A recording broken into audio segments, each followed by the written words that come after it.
We turn now to politics and Democratic presidential candidate Bernie Sanders, who is on the campaign trail in San Diego. Senator, thank you very much for getting up so early to join us. I hope you have coffee. So you're out there trying to get delegates, and Hillary Clinton is saying that there is no way she's not going to be the nominee.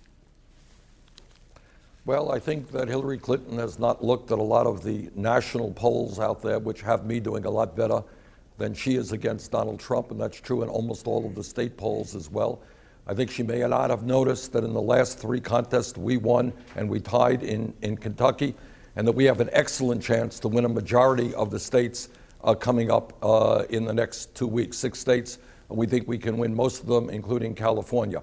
I think when you have a situation, John, where over 400 superdelegates declared for Hillary Clinton before anyone else was in the race, before the first ballot was cast, before anyone had a sense of how the campaign was going, I think we have a chance to win over some of those superdelegates who see me as the strongest candidate against Trump. And also I think we can, if we do very, very well, and it's an uphill fight, if we do very well in the next 6 states, we will have a majority of pledged delegates or come very close to that. Let me ask you about that uphill fight on the question of pledged delegates. We'll leave superdelegates for a moment. Just on the pledged delegates, the way the math works out is that you need to win in those remaining contests by 40%. That's not just a steep hill, that's almost vertical, Senator. Well, it is a steep hill, but we have won races by more than 40%. California has 475 delegates. I'm here in California. I think there's a very positive response in one of the most progressive states in this country. So, John, this is an uphill fight. We've got 46% of the pledged delegates right now. My hope is to make it to 50%. You know, John, when we began this campaign, we were at 3% in the polls. We were 60 points behind Secretary Clinton. We have come a long way. It's been an uphill fight. We're going to continue to fight till the last ballot is cast. What's your feeling about the process so far? Do you think it's been fair to you? Well, this is what I think. I think that the issues that we are raising, the fact that we have to raise the minimum wage to $15 an hour, that people sense there's something wrong in American society where they're working longer hours for lower wages, and almost all new income and wealth is going to the 1%, where we are the only major country on earth that doesn't guarantee paid family or medical leave, health care for all. We're the only major country.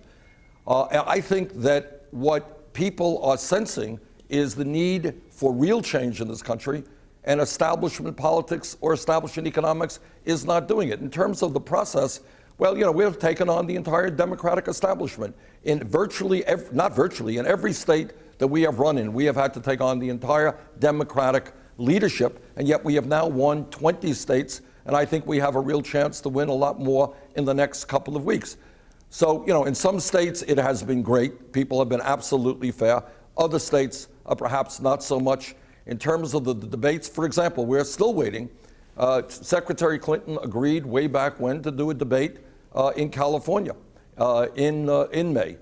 We are hoping that the Democratic National Committee will ask her to keep her word and allow that debate to go forward. One of the things I hear from a lot of your supporters, the people who are part of this movement you've created, is they really think that it's rigged against you, that the system, it's not just that you're fighting the establishment, but that the establishment has essentially bent the rules to defeat you. Do you buy into that idea? Well, this is what I will say, John. The world that I see going out on the campaign trail, where people are working 2 or 3 hours, where they can't afford to send their children to college, where young people want real change in terms of climate change and a tax on carbon, is such a different world than where the political establishment is. It's like 2 parallel universes. And what we have done, and I'm very proud of it, is bring, I think, millions of people into the political process who formerly were not in it. Right now in California, what I'm reading is that there's a tremendous surge in people registering to vote. So, you know, when you take on the entire political establishment, when you take on the financial establishment, when you take on the media establishment, John, it is very hard in this campaign, and CBS does better than most, I have to tell you, to allow serious discussion about serious issues.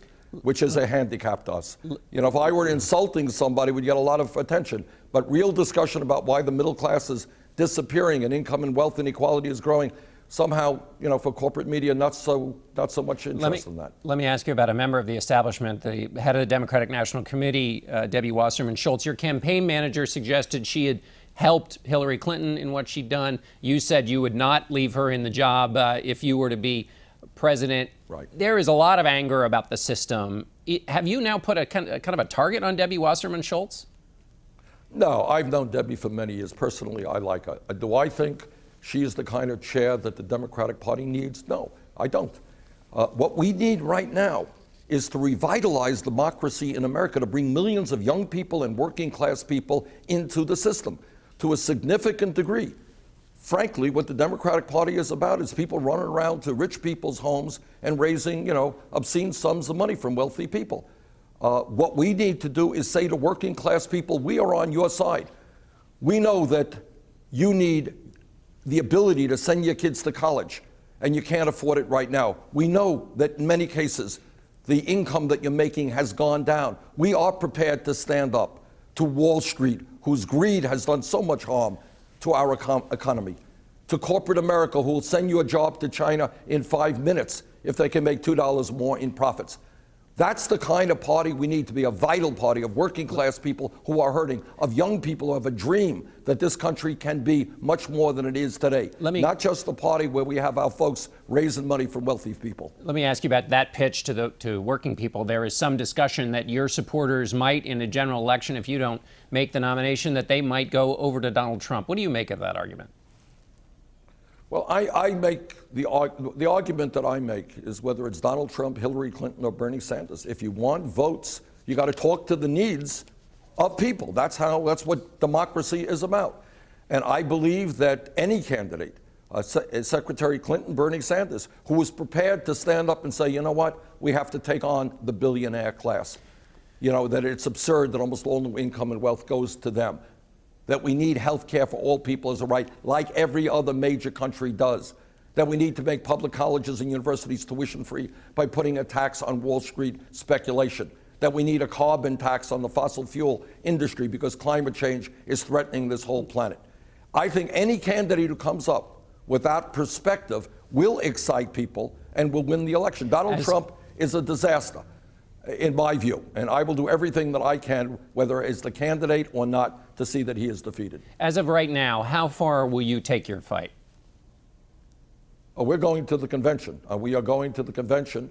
At the very least, if we do not end up winning the nomination, we're going to fight to win it.